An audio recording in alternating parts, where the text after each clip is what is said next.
नए इलेक्शन जब आता ना, तू मुझे सुना मैं तुझे सुनाऊँ अपनी प्रेम कहानी, ये बोलने लगाते कि तू मेरे खिलाफ बोल, है ना। इतना क्या कोई भी बोल रहा, अभी मैंने आज बोला तो बोलना इनकी माँ ने दूध पिलाई, तो मेरे बारे में भी जमील सर ने बोले ना, अभी यहाँ पर प्रेस में बोले, मैंने वहाँ पे बोला।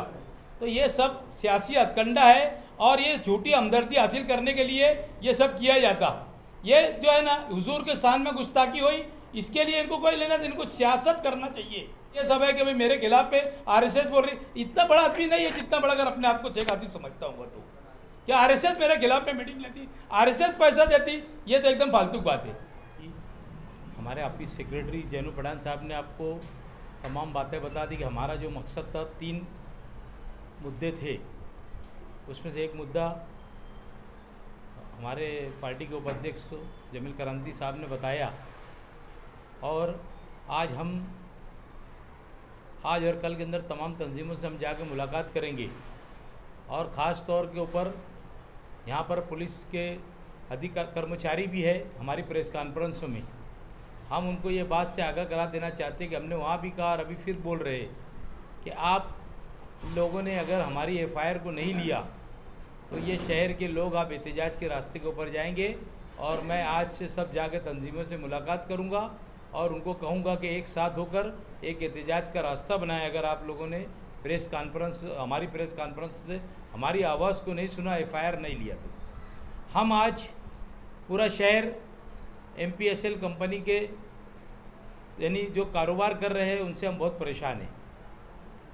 मैं समझता हूँ कि यहाँ के मंत्री साहब जो ज़िले के पालक मंत्री भी है, वो भी हमेशा पावर के बारे में, अभी गए कुछ दिन पहले उन्होंने भी एक मेड़ावा लिया, एक बैठक लिया, उनके साथ में उन्होंने बातें कही, लोगों से बातें सुनी, उसके बाद भी उसका कोई रास्ता उनका इख्तियार ये कर नहीं रही। अभी हमारे एमपी साहिबा शोभाताई बच्चों आए, उन्होंने भी उनको सारी बातें बोली। आज 5 साल का अरसा गुजर गया, हर साल 20 करोड़ रुपया इंफ्रास्ट्रक्चर के ऊपर खर्च करना था इनको, इन्होंने आज तक के 65 करोड़ रुपया बोले हमने खर्चा किया। कहाँ खर्चा किया अगर इनसे पूछो तो ये बताते नहीं। मैं ये सारी चीज़ के बाद आज हम लोग मुद्दे के ऊपर आते हैं कि केवीएमडी, ऑरेंज बिल और न्यू कनेक्शन, फॉल्टी बिल, ये तमाम चीज़ को लेकर हम लोग आज प्रेस कॉन्फ्रेंस लिए, और ये सारी बात हम लोगों को रोज़ बरोज़ बढ़ती जा रही है। और यहाँ का सरमायादार, यहाँ का छोटा मोटा धंधा करने वाला, यहाँ का रहवासी, सभी लोग परेशान हैं पावर बिजली की वजह से, और ये एक टाइम में काम नहीं करते, ये बार बार लोगों को एक ऑफिसर के पास जाकर दूसरे ऑफिसर के पास भेजते, दूसरे ऑफिसर के पास कागज़ जाता तो बोलता है मेरी अभी मीटिंग नहीं हुई, मेरे पास क्या यही काम है क्या।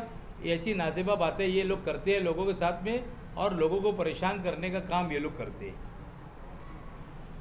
हम लोग शहर की आवाम से ये बोलना चाहेंगे आपके चैनल से, आपके अखबारों के ज़रिए, कि जिन जिन लोगों का कनेक्शन पेंडिंग है साल भर से, जिन लोगों का फॉल्टी बिल ये लोग दुरुस्त तो करके नहीं दे रहे, जिन लोगों का केवीएमडी मार दिए ले, ऑरेंज बिल दिए है, तमाम चीज़ को लेकर मेरी ऑफिस के ऊपर जिन लोगों को इस सब सारे काम की दिक्कतें आ रही है, वो रात में 8 बजे से लेकर तो 10 बजे रात तक के मेरी ऑफिस के ऊपर मुझसे मुलाकात कर सकते। इसके लिए आज हम लोगों ने ये प्रेस कॉन्फ्रेंस बुलाया, क्योंकि लोग बहुत हैरान हैं इस सब चीज़ को लेकर। मैं ऐसा समझता हूँ कि आप लोगों की ज़बान के ऊपर ये बात आने लगी कि जो नए कनेक्शन देने वाले लोग हैं वो कहीं ना कहीं पैसा ले रहे, ऐसा लोगों का बोलना है, और मुझे भी ऐसा मानना पड़ेगा कि ऐसा हो रहा होगा।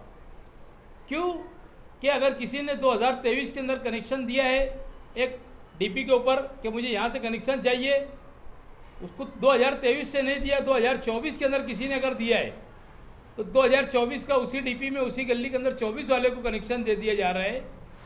तो इसका मतलब यही है कि ये लोग कहीं ना कहीं पैसा लेके काम कर रहे हैं। ये चीज़ लोगों की समझ के साथ साथ अब हमको भी ये समझ बना लेना पड़ेगा कि ये लोग पैसे का काम पैसा लेकर कर रहे हैं।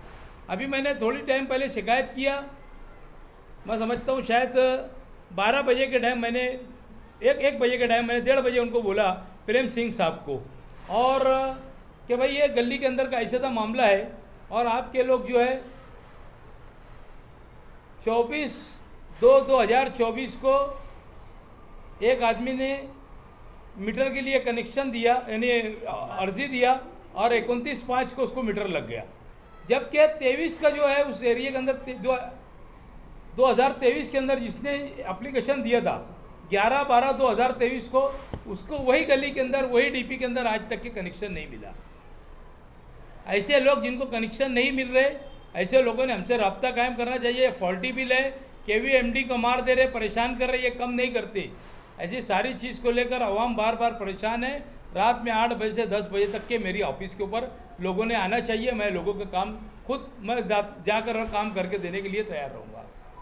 हमारा तीसरा मुद्दा ऐसा है कि राशन दुकान को लेकर बार बार मालेगांव शहर की आवाम बहुत परेशान है, और राशन वाले कोई तरीके से अपना कारोबार को सुधारने के लिए तैयार नहीं है।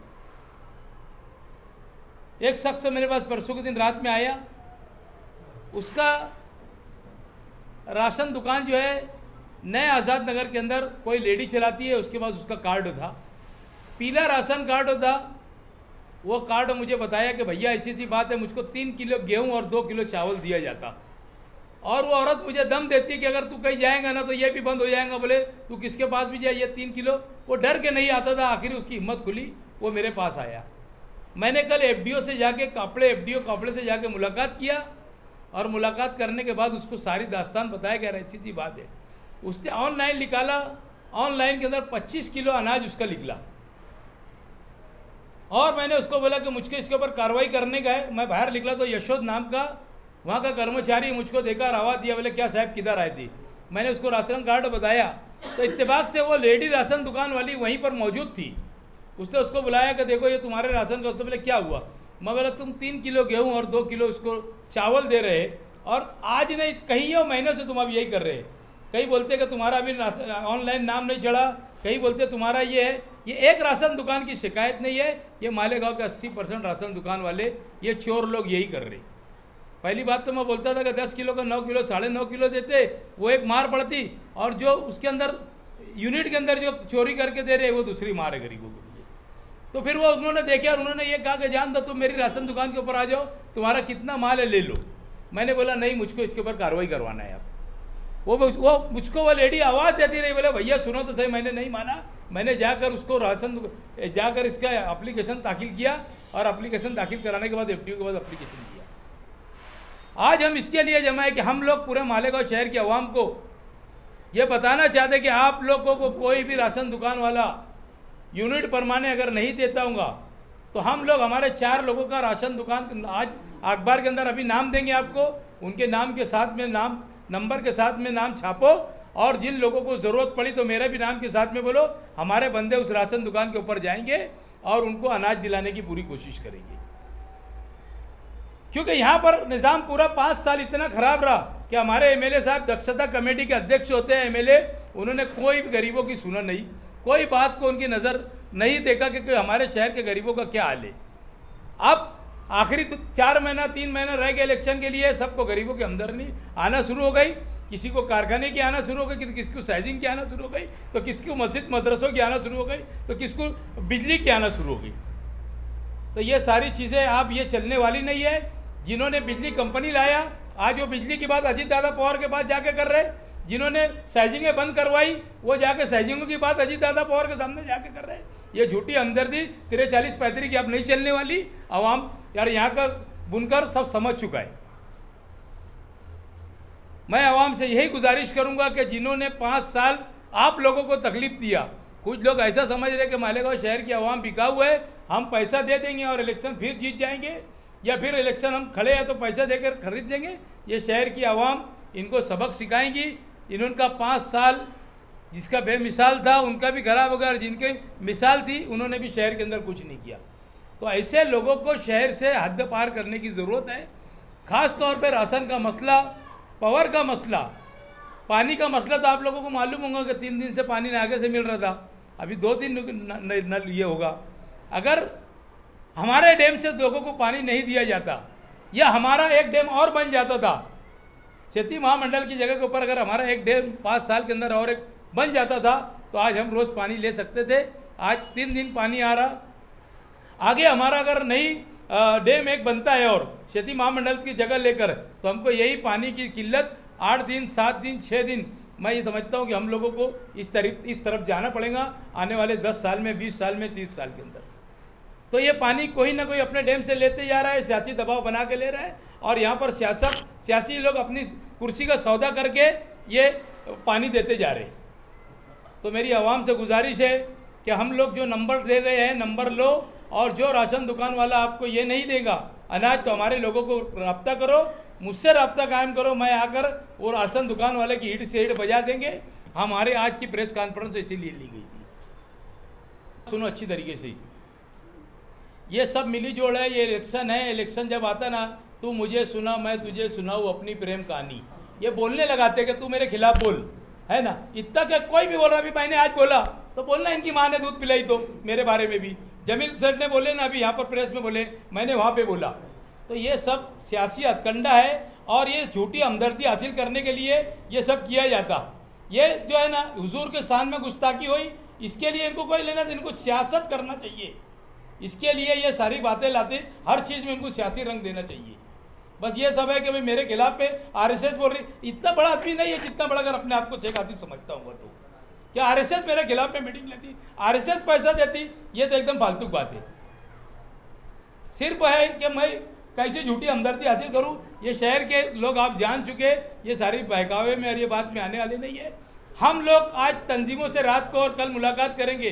पुलिस ने एफआईआर नहीं ली तो हम धरना आंदोलन करेंगे, ये हमारा फैसला, एहतजाज अटल रहेगा। जो तंजीम आना चाहती है साथ में आएंगी, नहीं आना चाहती है तो नहीं आएंगी। हम कांग्रेस कमेटी शहीदों की यादगार के पास सबसे मिलकर जिसको आना है हमारे एहतजाज में आएगा। हम 1-2 दिन के अंदर ऐलान करेंगे कि हम लोगों को कहाँ पर एहतजाज करना है। हमारी जहाँ सोच है कि हम शहीदों की यादगार के पास करेंगे। ऐसा बोल सकते हैं कि आसिफ शेख को जो अमन परदेसी ने धमकी दिया, वो मैं तुझे सुनाऊं तू मुझे सुना अपनी प्रेम कहानी है, उसी को क्यों धमकी मिलती है और दूसरे लोग नहीं बोलते? जैसे एक ही शख्स बोलता क्या है, एक ही शख्स अगर वैसा है कि वही बोलता तो दूसरे लोग भी बोलते ना। और इलेक्शन के वक्त तो ही मिलती धमकी, ऐसे नहीं मिलती। ऐसे 4 साल 8 महीने सब गायब थे। अब धमकी भी मिलने लग गई, साइजिंग वालों की भी याद आने लग गई, कारखाने वालों की भी याद आने लग गई, मौलवी की पगारों की भी याद आने लग गई, मस्जिद के अंदर लाइट वो लगाने का सोलार सिस्टम की भी याद आने लगी। तो 4 साल 8 महीने किसी को कोई याद नहीं आई, और वो हमारे फिरका परस्त लीडर अजीत दादा पवार की गोद में जाके बैठे। हम तो बीजेपी ही मानेंगे, ये कितने भी लेकर आओ, अजीत दादा को लेकर आओ, क्या एकनाथ शिंदे को लेकर आओ, देवेंद्र फडणवीस को लेकर आओ, इनका आज़ाद के पीछे जो पर्दा है वो बीजेपी का पर्दा है। हम ये शहर ये मानेगा, दूसरी बात कोई शहर मानेगा होने का नहीं। एक अजीत दादा के तलवे चाट रहे, एक एकनाथ शिंदे जी के तलवे चाट रहे। इन्होंने क्यों नहीं बयान, इनका बयान अभी तक के आ जाना चाहिए था ना। ये तो आजकल उनकी इसके ऊपर नाच रहे। इनको भी एकनाथ शिंदे साहब ने यही कहा कि साहब एक तो आप आज़ाद लड़ो और या तो फिर MIM से लड़ो, पूरा खर्च मैं दूंगा। ये बात मेरे लीडर नाना पटोले साहब ने मुझे खुद अगले हफ्ते जुमेरात के दिन मुंबई के अंदर ये बात बताई। तो ये कहा उसके ऊपर इल्ज़ाम करेगा तू, अजीत दादा ने तुझे जो बोला। ये दोनों कठपुतली बनी हुई है आज की फिरका परस्त युति सरकार की, दोनों कठपुतली बन के नाच रहे हैं, एक दूसरे के ऊपर इल्ज़ाम तराशी करते हैं। दोनों बीजेपी के लोग हैं। और इसमें जो है ना 4 लोगों का नंबर देंगे, तुम उसके अंदर नोट करो 4 लोगों का नंबर, वो 4 लोगों के ऊपर करना चाहिए। मेरा भी नंबर दो, जहाँ ज़रूरत पड़ी तो मैं भी जाऊँगा, मेरे कार्यकर्ता जाएंगे जहाँ आवाम को ज़रूरत पड़ेगी। मैं पीछे भी बोलता था कि 9-10 किलो का 9.5 किलो 9 किलो अनाज देते ये लोग। पहली बात तो चोरी करते, उसमें जिसका यूनिट पूरा देते तो उसमें चोरी करके देते। और उसके बाद जो है अभी 10 यूनिट 5 यूनिट का ये 2-2 3-3 यूनिट कम देते, बोलते तुम्हारा ऑनलाइन नहीं है। मैंने मिसाल दिया आपको कि भाई मैंने FDO ऑफिस से जाकर जुमा के दिन FDO काफले से मुलाकात किया और उसको मैंने अर्जी देने लगाया। और ये एक नहीं मालेगांव शहर के अनेक राशन दुकान के वालों की समस्या है।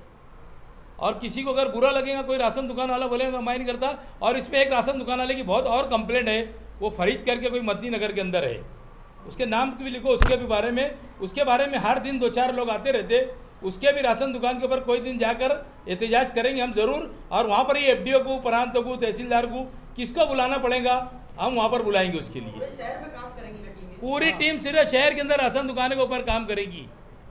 मालेगांव शहर कांग्रेस पार्टी हिंदुस्तान की बड़ी पार्टी है, गली की नहीं है, तो पूरे शहर के अंदर काम करेंगी ना।